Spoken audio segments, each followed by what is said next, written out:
দেশে জনপ্রিয় ২৫ তারকার ব্যাংক হিসাব জব্দ করেছে জাতীয় রাজস্ব বোর্ড। সপ্তাহের শুরুতেই এমন খবরে উত্তাল ছিল দেশীয় শোবিজ অঙ্গন।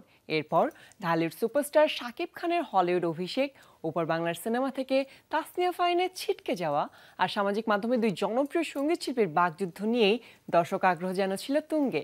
জেনে নিব এই সপ্তাহের ঢালিউড আপডেটস। শোবিজ অঙ্গনে বেশ কয়েকজন তারকার ব্যাংক হিসাব জব্দ করা হয়েছে।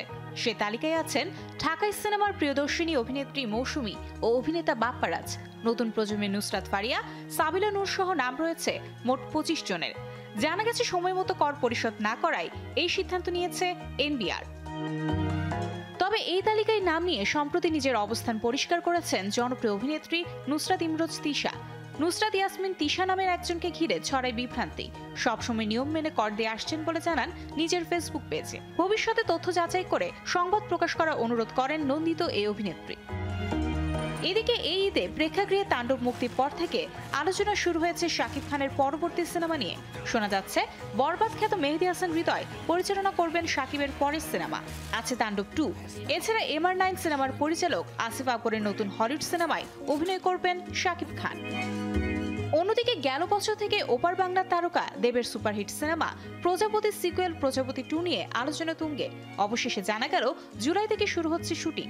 তবে শুরুর দিকে প্রজাপতি 2-তে নায়ক হিসেবে তাসনিয়া ফারিনের নাম শোনা গেলেও এখন আর তিনি থাকছেন না। ভিসা জটিলতার কারণে বাদ পড়েছেন তিনি। তবে ফারিন অভিনীত এই ঈদের আরেক আলোচিত সিনেমা ইনসাফ নিয়ে পাওয়া গেছে সুখবর। আগামী ঈদের সিনেমাটির সিকুয়েল আসবে বলে ঘোষণা দিয়েছেন প্রযোজক খসরু। সপ্তাহ জুড়ে দেশের বিনোদন জগৎ সিনেমা পাড়া নিয়ে আলোচনায় থাকলেও শেষ দিন উত্তাপ ছড়ায় সামাজিক মাধ্যমে দুই জনপ্রিয় সঙ্গীত শিল্পীর বাকযুদ্ধ নিয়ে। সম্প্রতি দিলশাদ নাহার কণা 6 বছরের বৈবাহিক সম্পর্কের ইতি ঘটেছে। 25 জুন এক ফেসবুক পোস্টে কণা এ কথা জানান। এরপরে শিল্পী নাজমুন মুনিরা ন্যান্সির একটি ফেসবুক পোস্ট নেটিজেনদের নজরে এসেছে। জনপ্রিয় এই দুই শিল্পীর মনোমালিন্য ওপেন সিক্রেট বলে পোস্টটি কণাকে উদ্দেশ্য করেই দেয়া বলে মনে করছেন নেটিজেনরা। Mario Sen, Showbiz Tonight।